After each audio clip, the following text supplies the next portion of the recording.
Hello दोस्तों, कैसे हैं आप सब? आशा करते होंगे आप बिल्कुल ठीक हैं। आज का जो मेरा वीडियो होगा, इसमें हम बात करेंगे भोजन के आवश्यक घटक के बारे में। यानी कि भोजन जो हम ग्रहण करते हैं, उसमें जो पोषक तत्व होते हैं, उनके बारे में डिस्कस करने वाले हैं। माना कि आपने जैसे सोयाबीन खाया, दाल खाया, तो उसमें क्या होता है? प्रोटीन होता है। ये हमारे शरीर के क्या होते हैं? अति ज़रूरी पोषक तत्व होते हैं, जिनसे हमारे शरीर का निर्माण होता है। ठीक उसी संदर्भ में हम जो हमारे सिलेबस में हैं, उन्हीं आवश्यक घटक के बारे में डिस्कस करेंगे। यहाँ लिखा है भोजन के घटक को पोषक तत्व कहते हैं। यानी कि जो भोजन में घटक होते हैं, चाहे वसा हो, चाहे विटामिन हो, चाहे कार्बोहाइड्रेट हो, चाहे प्रोटीन हो, ये हमारे न्यूट्रिएंट यानी पोषक तत्व होते हैं। ठीक है, आप इतना याद रखिएगा। पोषक तत्व वे पदार्थ जो जीवों में विभिन्न प्रकार के जैविक कार्यों के संचालन एवं संपादन करने के लिए आवश्यक होते हैं, पोषक तत्व कहलाते हैं। जैसे क्या है, हमको दौड़ने के लिए क्या हमारे शरीर में ऊर्जा चाहिए होती है, तो ऊर्जा कहाँ से मिलती है? ग्लूकोज से मिलती है। तो ये हमारा क्या हुआ? पोषक तत्व हुआ। ठीक है, कोई भी हम अगर कार्य करते हैं, तो उस कार्य को करने के लिए अगर जिस चीज़ की ज़रूरत पड़ती है, वो हमारा पोषक तत्व होता है। मैं आपको बता दूं कि आपके घर में फ़ैन चल रहा है, तो फ़ैन को चलाने के लिए किसी ऊर्जा की आवश्यकता है। तो ऊर्जा आपकी क्या है? इलेक्ट्रिसिटी यानी कि बिजली है। उसी प्रकार अगर हम दौड़ते हैं, चलते हैं, घूमते हैं, गाना गाते हैं, कुछ भी करते हैं, और जो हम शारीरिक क्रिया करते हैं, उसमें हमारी जो ऊर्जा खर्च होती है, वो हमारे ग्लूकोज के रूप में आती है। ठीक है, तो हम जो भी काम करते हैं, वो हमारे शरीर में पोषक तत्व की वजह से आता है। जैसे शरीर के कुछ भोजन के हम प्रमुख घटक के बारे में पढ़ेंगे। जिससे मैंने अभी पहले भी बताया था कि हम अगर दाल खाते हैं, मांस खाते हैं, तो वहाँ से हमको प्रोटीन मिलता है। ठीक, अगर हम नींबू का सेवन करते हैं या संतरे का सेवन करते हैं, तो वहाँ से हमको विटामिन मिलता है। अगर हम आलू खाते हैं, वहाँ से कार्बोहाइड्रेट मिलता है। ठीक, अगर हम किसी तेल वाला प्रोडक्ट खाते हैं, अखरोट या मूँगफली, तो वहाँ से हमें वसा वाली चीज़ें मिलती हैं। देखिए, भोजन के 7 घटक होते हैं। जैसे कार्बोहाइड्रेट हो गया, protein, fat, vitamins and minerals and water. ये आपके 7 घटक होते हैं, आप अच्छे से याद कर लीजिएगा। नेक्स्ट है कार्बोहाइड्रेट होता क्या है? तो कार्बन, हाइड्रोजन, ऑक्सीजन 1:1 के अनुपात में से मिलकर बने कार्बनिक पदार्थ को कार्बोहाइड्रेट कहते हैं। एक बार एग्जाम में क्वेश्चन ऐसे पूछा गया था कि जो कार्बन में CHO का अनुपात होता है, वो कितना होता है? तो CHO का जो अनुपात होता है 1:2:1 होता है। अभी हम आगे बताएंगे कैसे निकाला जाता है।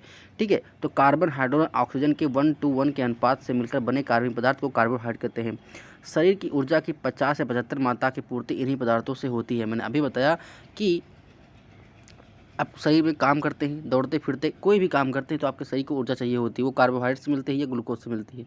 ठीक है, तो 50 से 75% मात्रा इन्हीं पदार्थ से होती है। अब देखिए, ग्लूकोज का जो सूत्र होता है, तो क्या होता है? C6H12 और O6 होता है। नीचे यहाँ पे लिखा भी है C6H12O6।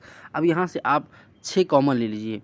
6 मतलब कॉमन लीजिए, तो यहाँ पर 6 एक आ जाएगा, 2 है 2 आ जाएगा, 6 एक आ जाएगा। वही 1:1:1 का आपका रेशियो निकल आता है। ठीक, यही CHO का अनुपात होता है। तो जनरली यही एग्जाम में क्वेश्चन पूछता है कि कार्बोहाइड्रेट में जो CHO है, कार्बन, हाइड्रोजन और ऑक्सीजन, उसका अनुपात क्या होता है? तो 1:2 होता है। डायरेक्ट यही एग्जाम में क्वेश्चन पूछा जाता है। आप बिल्कुल शॉर्ट और सटीक नोट बनाइए, हैवी और लेंथी नोट वहीं बनाइएगा। ठीक है, जो चीज़ें आपको नहीं आती उन्हीं को कॉपी पर लिखिएगा। इंपॉर्टेंट यहाँ पर है, 1 ग्राम कार्बोहाइड्रेट में कितनी ऊर्जा कैलोरी मुक्त होती है? तो 4.1 या 4.2 किलो कैलोरी ऊर्जा उत्पन्न होती है। आप इसको अच्छे से नोट डाउन कर लीजिए, क्योंकि एग्जाम में हूबहू ऐसे ही क्वेश्चन पूछ लेता है कि 1 ग्राम कार्बोहाइड्रेट में कितनी ऊर्जा मिलती है? तो 4.1 या 4.2 ऊर्जा मिलती है। कार्बोहाइड्रेट मापने की इकाई क्या होती है? सेकेराइड, जिसे हम C6H12O6 कहते हैं। सेकेराइड यानी कार्बोहाइड्रेट को आप कैसे मापेंगे? इसे किलोग्राम कैसे नापते हैं? ग्राम से। ठीक है, आप ताप को सेंटीग्रेड या फ़ारेनहाइट या डिग्री सेल्सियस से मापते हैं। इसी प्रकार कार्बोहाइड्रेट की जो मापने की इकाई होती है, उसे साइकेराइड कहा जाता है। प्राकृतिक स्रोत कहाँ से मिलता है हमको? प्रकाश संश्लेषण द्वारा भोजन का निर्माण करते हैं, और भोजन कार्बोहाइड्रेट के रूप में संचित रहता है। अब देखिए, ये होती है प्रकाश संश्लेषण की क्रिया की ये रासायनिक समीकरण। तो 6CO2 प्रकाश संश्लेषण होगा, और यहाँ पर आपको ग्लूकोज और ऑक्सीजन मिल जाएगी। हालांकि ये आप समीकरण पूछी नहीं जाएगी, बस आपको कार्बोहाइड्रेट के बारे में पूछा जाना, जो मैंने आपको बता दिया। अब कार्बोहाइड्रेट मिलता कहाँ से? तो ज्वार है, बाजरा है, जो अब मोटे अनाज होते हैं, गेहूँ, चावल, मकई, शकरकंद, मक्का, अरबी, ब्रेड और चीनी, जो हल्की मीठी चीज़ें होती हैं। आप देखिए, ज्वार हो, आप ज्वार को मुँह में डालिए और कुछ देर तक उसको चबाइए तो उसमें आपको मीठापन आएगा। तो हर कार्बोहाइड्रेट जो होता है हल्का आपका मीठा होता है, ठीक है। तो आप जो मोटे अनाज होते हैं, चाहे गेहूँ हो, चाहे बाजरा हो, चाहे मकई हो, चाहे चावल हो, ये आपके मोटे अनाज होते हैं। इनमें कार्बोहाइड्रेट का स्रोत होता है, इनमें कार्बोहाइड्रेट पाया जाता है। अब देखेंगे कार्बोहाइड्रेट के कार्य क्या होते हैं। ऑक्सीकरण द्वारा शरीर को ऊर्जा की आवश्यकता को पूरा करना। मैंने बताया कि शरीर की ऊर्जा को पूरा करता है। मैं आपको बता दूं, आपने देखा होगा कि जो धावक होते हैं, जो एथलीट होते हैं, जो क्रिकेटर होते हैं, जो खिलाड़ी होते हैं, वो पानी की बोतल की बजाय आपने देखा होगा, अगर कोई मैच या क्रिकेट देखता है तो वहाँ पर देखा होगा जो जो धोनी या विराट कोहली या कोई भी प्लेयर अगर मैच के दौरान अगर पानी नहीं पीता है तो वो आपने देखा होगा एक बोतल में नारंगी कलर का या फिर येलो कलर का कुछ पीता है। तो वो क्या है, वो ग्लूकोज होता है। ग्लूकोज इसलिए होता है कि ग्लूकोज हमको इंस्टेंट एनर्जी देता है, ठीक है, तुरंत एनर्जी देता है। इसलिए क्या होता है, इस मैदान पर उन खिलाड़ियों को तुरंत ऊर्जा की आवश्यकता होती है, इसीलिए वो ग्लूकोज का सेवन करते हैं। आप डॉक्टर के पास जाइए, ठीक है, आप बहुत वीकनेस है, बहुत कमज़ोर हैं, तो डॉक्टर साहब आपको ग्लूकान-डी, वो भी ग्लूकोज होता है, उसको पीने की सलाह देते हैं, या फिर इलेक्ट्रॉल पीने की सलाह देते हैं। क्यों? क्योंकि आपके शरीर को तुरंत ऊर्जा की आवश्यकता है, आपका शरीर वीकनेस है, इसीलिए ये हमारे शरीर में बहुत ही महत्वपूर्ण रोल अदा करते हैं, ठीक है। शरीर में भोजन संचय की तरह कार्य करना, न्यूक्लिक एसिड का निर्माण करना, जंतुओं के बाह्य कंकाल का निर्माण करना, यानी कि जंतुओं के बाह्य कंकाल होते हैं उसका निर्माण करना भी कार्बोहाइड्रेट का काम होता है। नेक्स्ट देखेंगे कार्बोहाइड्रेट की कमी के प्रभाव, यानी कि आपके शरीर में अगर कार्बोहाइड्रेट की कमी है तो क्या होगा, कुपोषण का शिकार होना, यानी आप कुपोषित हो जाएंगे, आपकी हड्डियाँ टेढ़ी मेढ़ी हो जाएंगी, ठीक है, एकदम हड्डी दिखेंगी, नसें दिखेंगे आपके, चल नहीं पाएंगे, वीकनेस हो जाएगी, वजन कम होगा, थकावट होगी, कमजोरी होगी। जाहिर सी बात है, अगर शरीर में आपके किसी भी तत्व की कमी है तो आपका शरीर कमज़ोर हो जाएगा, वीकनेस आएगी, नींद आएगी, सुस्ती आएगी, काम करने का मन नहीं करेगा, तमाम प्रकार की समस्याएं आपको घेर लेंगी, ठीक है। घबराहट, चिड़चिड़ापन, सर दर्द की समस्या, आज समस्याएं आपको देखने को मिल सकती हैं।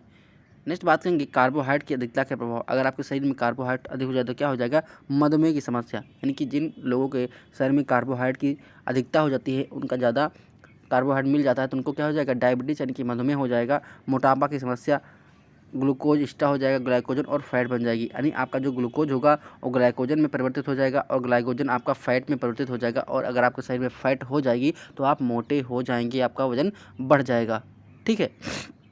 नेक्स्ट देखेंगे कार्बोहाइड्रेट के प्रकार क्या होते हैं। तो एक होता है मोनोसैकेराइड, एक होता है डाइसैकेराइड, एक होता है पॉलीसैकेराइड। अब हम देखेंगे, बात करेंगे इन तीनों के बारे में। तो मोनोसैकेराइड आपका क्या होता है, कार्बोहाइड्रेट की सबसे सरल अवस्था है। जो आपका मोनोसैकेराइड है ये कार्बोहाइड्रेट की सबसे सरल अवस्था है, यानी कि हर जगह पाई जाती है, जल में तुरंत घुल जाते हैं, यानी कि अगर आप इसको जल में सॉल्युबल करेंगे ये तुरंत घुल जाएगा, ठीक है। स्वाद मीठा होता है, जैसे ग्लूकोज रक्त शर्करा में मिलता है, यह तुरंत ऊर्जा देने वाला कार्बोहाइड्रेट है, इसे पाचन की आवश्यकता नहीं होती, मैंने अभी बताया, यह तुरंत ऊर्जा देता है, इंस्टेंट एनर्जी। आप ग्लूकोन डी जो होता है ना, मार्केट से लाइए, उस पर लिखा होगा, नीचे लिखा होता है इंस्टेंट एनर्जी, यानी आपको तुरंत ऊर्जा देता है, कार्बोहाइड्रेट या ग्लूकोज होता है, ठीक है। कार्बोहाइड्रेट का ही पार्ट ग्लूकोज होता है, वो आपको इंस्टेंट एनर्जी देता है, यानी कि तुरंत एनर्जी देता है, इसको आप पीकर आप ऊर्जा महसूस कर सकते हैं। नेक्स्ट हम बात करेंगे फ्रक्टोज की। तो फ्रक्टोज मतलब फल होता है, फल एवं शहद से मिलता है, प्रकृति का सबसे मीठा शक्कर है, यानी कि प्रकृति के रूप में पाए जाने वाला सबसे मीठा शक्कर है। ग्लैक्टोज क्या होता है, ड्राई फ्रूट से मिलता है, लैक्टोज की टूटने पर ग्लैक्टोज बनता है, यानी कि जब लैक्टोज हमारा टूटेगा तभी हमारा ग्लूकोज बनेगा। अब हम बात करेंगे डाइसैकेराइड की। तो सामान्य या विभिन्न भिन्न मोनोसैकेराइड के दो अणुओं से मिलकर बने होते हैं, इनमें दो अणु होते हैं, ठीक है, मोनोसैकेराइड के दो अणु होते हैं, तब हमारे डाई बनता है, जल में देरी से घुलते हैं, पाचक रस इन्हें मोनोसैकेराइड में परिवर्तित करते हैं। फार्मूला क्या है, C12H22O11, इसका फार्मूला होता है, जैसे आपका चीनी, ये चीनी का फार्मूला है C12H22O11। आप चीनी आप पानी में डालिए तो तुरंत कहाँ घुलती है, कुछ समय लगता है ना, तो ये देरी से, जल में देरी से घुलते हैं, तो ये कुछ समय लेते हैं ना। तो आप ऐसा तो नहीं है आप ग्लूकॉन-डी जैसे डालिए पानी में तो तुरंत घुल जाता है, आप चीनी डालिए तो हो सकता है 1-2-3 मिनट का समय लग जाए, लेकिन ग्लूकोज डालेंगे वो क्या होगा, तुरंत घुल जाता है। तो यही होता है अंतर। नेक्स्ट है सुक्रोज। तो किसमें क्या है, चुकंदर गन्ना, इसे टेबल शुगर भी बोलते हैं, मैंने शॉर्ट वीडियो बनाया था वहाँ पर बताया था कि टेबल शुगर किसे कहा जाता है, तो टेबल शुगर आपका सुक्रोज को कहा जाता है। लैक्टोज क्या होता है, इससे ये दूध मिलता है, बस इतना ही आप रखिए। और माल्टोज आपका अनाज मिलता है। देखो सुक्रोज, ग्लूकोज, माल्टोज ये कहाँ से मिलते हैं, ये आपको चीज़ आनी चाहिए, ठीक है। नेक्स्ट है पॉलीसैकेराइड। यह क्या होता है, यह मोनोसैकेराइड के अणुओं से मिलकर बन रहा है, जल में अघुलनशील होता है, यानी जल में घुलते ही नहीं हैं। यह कार्बोहाइड्रेट का सबसे जटिल प्रकार है जो जल्दी पचता भी नहीं है, यानी कहने का मतलब है ये कार्बोहाइड्रेट का एक जटिल रूप है जो जल्दी से पचता भी नहीं है। जैसे भोजन आप कर रहे हैं, या फिर कोई जानवर जीव जंतु होता है वो स्टार्च का सेवन करता है तो शरीर में उसको जल्दी से पचता नहीं है। जैसे कि देखेंगे पौधों में संचित जटिल कार्बोज होता है, पौधे के तना तथा जड़ में स्टोर रहते हैं, यानी कि आप जो पौधा देखा होगा वहाँ पर स्टार्च मिलता है। ठीक है। सेलुलोज का है, इसका पाचन नहीं होता है। पौधे की कोशिका भित्ति जो होती है वो हमारी सेलुलोज से बनी होती है, जंतुओं की नहीं बनी होती है।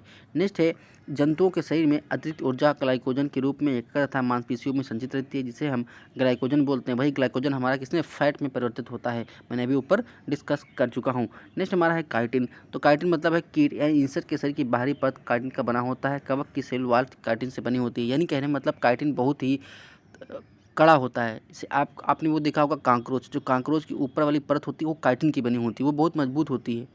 ठीक है, वो बहुत मजबूत होती है। और मैं आपको बता दूं, जो कवक होता है, जो माइको होता है, उसका जो सलवाल होता है वो भी काइटिन से आपका बना होता है। तो ये आप कार्बोहाइड्रेट के बारे में पढ़ चुके हैं। हम आप बात करेंगे प्रोटीन के बारे में। तो प्रोटीन की कमी से हमारे शरीर में कौन सा रोग होता है, तो एक होता है क्वाशरियोर और एक होता है मरासमस। ये क्वेश्चन बहुत एग्जाम में पूछे जाते हैं कि प्रोटीन की कमी से आपको कौन सा रोग होता है, तो क्वाशरियोर आपका मरासमस होता है। इसको आप याद रखिएगा, इसके बाहर क्वेश्चन हो सकता है ना पूछे। नेक्स्ट है, प्रोटीन शब्द का प्रथम प्रयोग किसने किया था, तो जी बर्जेली साहब ने किया था। ये आप स्टार मार्क करके लिख लीजिए। प्रोटीन एक जटिल कार्बनिक यौगिक है जो कई एमिनो एसिड से मिलकर बने होते हैं, यानी कई प्रकार के एमिनो एसिड का जो बहुलक होता है हमारा प्रोटीन होता है। मानव शरीर का लगभग 15% भाग प्रोटीन से निर्मित होता है, यानी कि हमारा जो शरीर है वो 15% भाग किससे बना होता है, प्रोटीन से बना होता है। सभी प्रोटीन में नाइट्रोजन पाया जाता है, यानी कि नाइट्रोजन की उपस्थिति होती है। नेक्स्ट है, प्रोटीन की इकाई एमिनो एसिड NH2COOH। ये आपका देखो इसमें N पाया गया ना, तो NH2 नाइट्रोजन पाया जाता है, तो NH2COOH इसको आप लिख दीजिए। 1 ग्राम प्रोटीन में कितनी कैलोरी ऊर्जा होती है, तो 4.2 होती है। मैंने अभी बताया था कि 1 ग्राम कार्बोहाइड्रेट में कितना होता है, 4.2 किलो कैलोरी वहाँ पर होती है, यहाँ पर कैलोरी होता है। आप इतना अंतर याद रखिएगा। शरीर को 20 प्रकार के प्रोटीन की आवश्यकता होती है, जिनमें से 10 प्रकार का संश्लेषण उसकी शरीर स्वयं करता है तथा शेष 10 भोजन के द्वारा प्राप्त होते हैं। कहने का मतलब है हमारे शरीर में 20 प्रकार की प्रोटीन की आवश्यकता होती है, लेकिन 10 प्रकार के प्रोटीन हम बाह्य भोजन से प्राप्त करते हैं और 10 प्रकार के प्रोटीन हमारा शरीर स्वयं बना लेता है, यानी कि उसको संश्लेषित कर लेता है, स्वयं बना लेता है। अब देखेंगे प्रोटीन का संगठन। इसमें क्या है, कार्बन आपका 50 से 54% होता है, ऑक्सीजन 21 से 24% होता है, नाइट्रोजन 13 से 16% होता है, हाइड्रोजन 5-7% होता है और सल्फर आपका 0.2 से लेकर 7.0 तक होता है। इसको आप लिख लीजिएगा। अब देखेंगे प्रोटीन के स्रोत, यानी प्रोटीन हमको मिलता है कहाँ से। हम आपको देखो, आपको लगता होगा कि हम बहुत स्पीड से पढ़ा रहे हैं, तो स्पीड से इसलिए पढ़ा रहे हैं क्योंकि आपके पास लिमिटेड समय है एग्ज़ाम को क्रैक करने का। अगर हम यही वीडियो हम 1 घंटा लगातार पढ़ा सकते थे, लेकिन हम ये वीडियो कम समय में ख़त्म करने की कोशिश कर रहे हैं क्योंकि आपके पास इसको देखने का बहुत ही सीमित समय है। इसीलिए हम जल्दी जल्दी जो चीज़ें स्पीड से बोलना चाह रहे हैं बोलते जा रहे हैं। आपको समझ में आ रहा होगा, आप ईयरफोन लगा लीजिए, चुपचाप पढ़ते रहिए और एग्ज़ाम में अच्छे से क्वालिफाई कर दीजिए और मुख्य सेवका के पद पर चयनित हो जाइए। यही हमारी शुभकामनाएं आपके साथ हैं। ठीक है, इसीलिए हम बहुत जल्दी जल्दी बोलते हैं, बहुत जल्दी जल्दी पढ़ाते हैं। इतना घंटों भर ऐसे यूट्यूब पे क्या करते हैं, घंटों भर पढ़ाते रहते हैं, तो मैं ऐसा नहीं करने वाला हूँ। बिल्कुल लिमिटेड समय में, कम समय में हम आपको ज़्यादा आउटपुट देने की कोशिश करता हूँ, चाहे जिस वीडियो में हो। ठीक है, और इसी के साथ अगर आपको बता दूं, अगर आप हमारे चैनल पर नए हैं तो प्लीज़ चैनल को सब्सक्राइब जरूर कर लें। अगर आपको वीडियो पसंद आता है तो अंत तक वीडियो को लाइक ज़रूर करिएगा।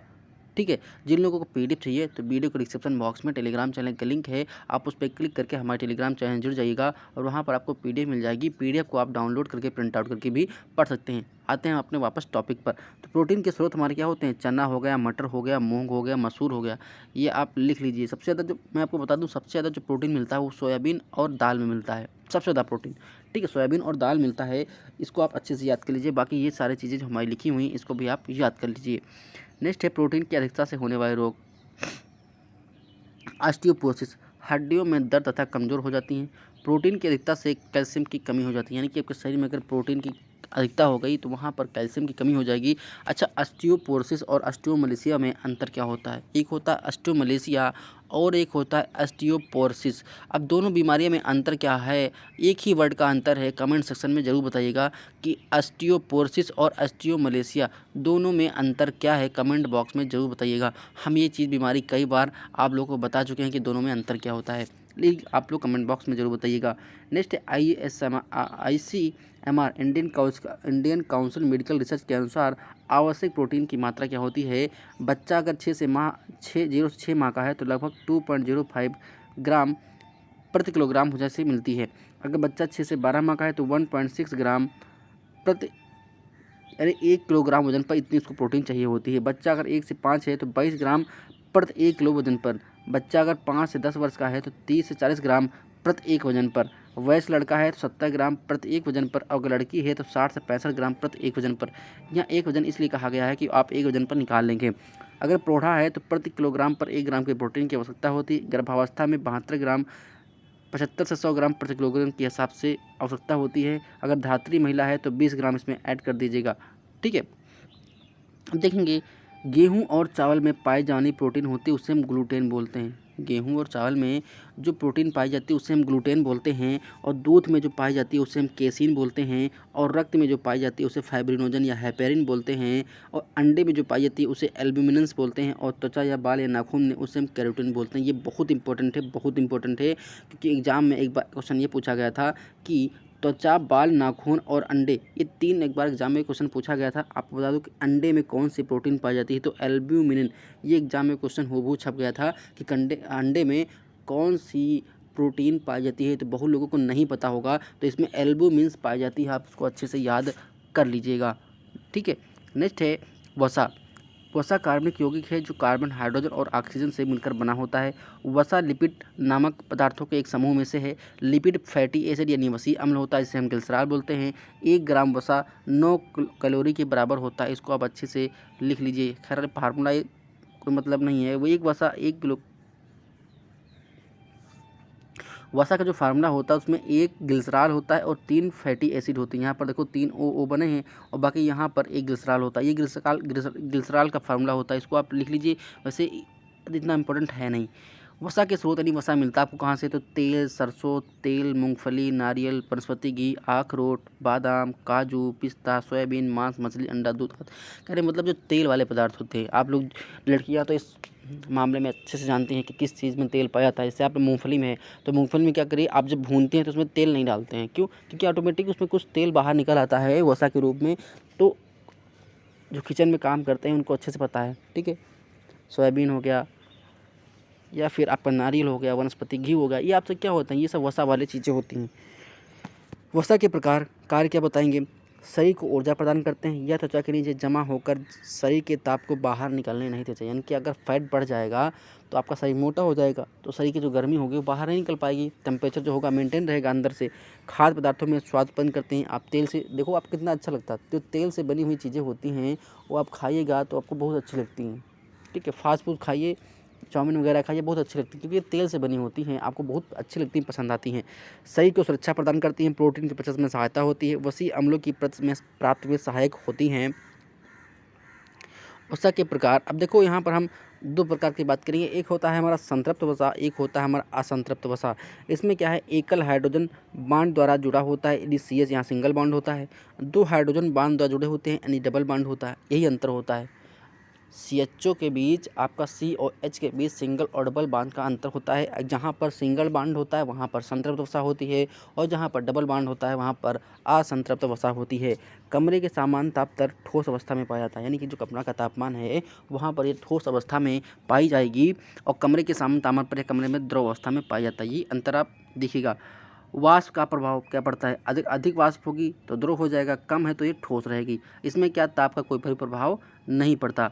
संतृप्त वसा कम मात्रा में लेना चाहिए, हमारे शरीर के बहुत लाभदायक है। जैसे सरसों का तेल हो गया, काजू, मूंगफली तेल, जैतून का तेल। लेकिन जो संतृप्त वसा है, घी, अंडे, पीला भाग यानी अंडे का जो पीला भाग होता है, डालडा, घी, मक्खन, ये आपके क्या है, संतृप्त वसा हैं और ये आपके असंतृप्त वसा हैं। आप इसको याद कर लीजिएगा। ठीक है, नेक्स्ट है LDL यानी कि लो डेंसिटी लिपोप्रोटीन यानी कम घनत्व वाले प्रोटीन कौन है। जब शरीर में संतृप्त वसा में वृद्धि हो जाती है तब LDL बढ़ जाता है तो हार्ट अटैक जैसी प्रॉब्लम हो जाती है। ठीक है, तभी हमारा क्या होता है, कोलेस्ट्रॉल बढ़ जाता है। ठीक है, जो लोग ज़्यादा चिकनाई वाली चीज़ें खाते हैं, ज़्यादा तलिए तेल वाली चीज़ें खाते हैं, उनको कोलेस्ट्रॉल बढ़ जाता है। HDL यानी कि high density lipoprotein unsaturated fat में पाया जाने वाला एचडीएल बढ़ने से दिल के दौरे के रोकने में मदद मिलती है, यानी कि इसको खाने से आपका दिल का दौरा जो आपका रिफाइंड होता है वो रिफाइंड दिल के दौरे को कम करता है। ठीक, इसीलिए डॉक्टर जिनका कोलेस्ट्रॉल बढ़ा होता है उसको रिफाइंड का तेल खाने की सलाह देते हैं। वसा की कमी के प्रभाव, यानी कि आपके शरीर में वसा की कमी होगी तो क्या होगा, वजन में कमी हो जाएगी। जाहिर सी बात है, अगर आप तेल चिकनाई वाली चीज़ें कम खाएंगे तो आपका फैट नहीं बढ़ेगा और आप मोटे नहीं होंगे, तो आपका वजन कम हो जाएगा ऑलरेडी। नेक्स्ट है शारीरिक वृद्धि रुक अवरुद्ध हो जाती है। कुछ विटामिन ए डी ई की कमी हो जाती है। वसा की कमी से होने वाले रोग फाइनोडर्मा डर्मेटाइटिस, ये बहुत इंपॉर्टेंट है, आपने लिख लेना है। शरीर पर दाने निकल आते हैं, खुजली होने लगती है, त्वचा शुष्क हो जाती है, त्वचा लाल हो जाती है, त्वचा में सूजन जलन खुजली, यानी ये से आप सिंपल होती हैं, कोई ज़्यादा। वसा की अधिकता के प्रभाव, मोटापा बढ़ने लगता है, गुर्दे प्रभावित होते हैं, मधुमेह हो जाता है। ये आपके वसा बढ़ने यानी कि फैट ज़्यादा देखा होगा, जो लोग मोटे होते हैं उन्हीं को शुगर जैसी बीमारी देखने को मिलती है। नेक्स्ट हम बात करेंगे विटामिन्स की। नेक्स्ट हम बात करेंगे विटामिन्स की। तो देखिए यहाँ पर विटामिन की खोज कैल्सियर फंक ने 1911 में किया था, क्योंकि ऐसे ही क्वेश्चन एग्जाम में छपा था कि विटामिन शब्द किसने दिया था, तो विटामिन शब्द वहाँ पर ऑप्शन जो था वो फंक था। तो बहुत लोगों ने शायद जिन्हें पढ़ा नहीं होगा वो उनका गलत हो गया होगा। तो विटामिन का जो शब्द है वो 1911 में कैसिमियर फंक द्वारा दिया गया था, इसको आप अच्छे से याद कर लीजिएगा। यह एक प्रकार का कार्बनिक यौगिक है। विटामिन उपापचय क्रिया करवाती हैं। विटामिन के कार्य क्या होते हैं, प्रतिरक्षा तंत्र को मजबूत करता है, यानी कि आप क्या है, अगर आप जैसे नींबू का सेवन करते हैं तो वहाँ पर आपको एस्कॉर्बिक एसिड मिलेगा और वो आपके शरीर की इम्यून सिस्टम को स्ट्रॉन्ग करता है, आपको जल्दी सर्दी जुकाम बुखार नहीं होने देगा। ठीक है, तो विटामिन क्या होती है, हमारे शरीर को प्रतिरक्षा तंत्र को मजबूत करती हैं, उपापचय दर को नियंत्रित करती हैं और शरीर के रोगों से रक्षा करती हैं। ये आपके विटामिन के कार्य होते हैं, ये आपको आने चाहिए। अब देखेंगे विटामिन के प्रकार। विटामिन के दो प्रकार होते हैं, एक जल में घुलनशील और एक होता है वसा में घुलनशील। जो जल में घुलनशील होती है वो हमारी विटामिन बी और सी होती है, जो जल में घुल जाती है, और जो वसा में घुलनशील होती है वो हमारी ए डी ई की होती है, एडक। ठीक, आप याद रखिएगा। जल में घुलनशील विटामिन कौन सी होती हैं, vitamin A, vitamin D, vitamin E और विटामिन के। अब देखेंगे इनके रासायनिक नाम क्या होते हैं और कहाँ से प्राप्त होते हैं, उनकी कमी से होने वाले रोग के बारे में डिस्कस करेंगे। अब देखेंगे विटामिन ए का जो रासायनिक नाम है वो रेटिनॉल होता है। इसकी कमी से रतौंधी होता है, यानी शाम को नहीं दिखेगा। जीरोप्थैल्मिया होती है। हरी साग सब्जी, दूध, पनीर, अंडा, गाजर, पपीता, यहाँ से आपको विटामिन ए प्राप्त होता है। यानी कि जो पीले फल होते हैं, ऐसे मैंगो हो गया, आपका पोटैटो हो गया, पपीता हो गया, पपाया हो गया, ये सब चीज़ों से आपको विटामिन ए पर्याप्त मात्रा में मिलता है। विटामिन डी कहाँ मिलता है, रासायनिक नाम क्या है, कैल्सीफेरॉल। सूर्य के प्रकाश से प्राप्त होता है। रिकेटस रोग हो जाता है, ऑस्टियोमलेशिया हो जाता है। देखिए यही मैंने अभी क्वेश्चन में आपसे पूछा था कि जो रिकेटस का सूखा रोग होता है वो बच्चों में होता है, जो ऑस्टियोमलेशिया होता है वह वयस्कों में होता है। ठीक है, इतना आप याद रखिएगा। स्रोत दूध, मांस, मछली आदि। हम बात करेंगे विटामिन ई। तो रासायनिक नाम क्या है, टेकोपेराल। अन्य नाम क्या है, ब्यूटी विटामिन या रिप्रोडक्टिव विटामिन। विटामिन ई को ब्यूटी विटामिन भी कहा जाता है। तो एग्जाम में क्वेश्चन ये पूछा गया था, ब्यूटी विटामिन किसे बोलते हैं। ठीक है, ब्यूटी, क्योंकि विटामिन ई का पर्याप्त मात्रा में सेवन करेंगे तो आपके चेहरे पे क्या है, ये खिला हुआ चेहरा लगेगा। ठीक है, शाइनिंग ग्लो।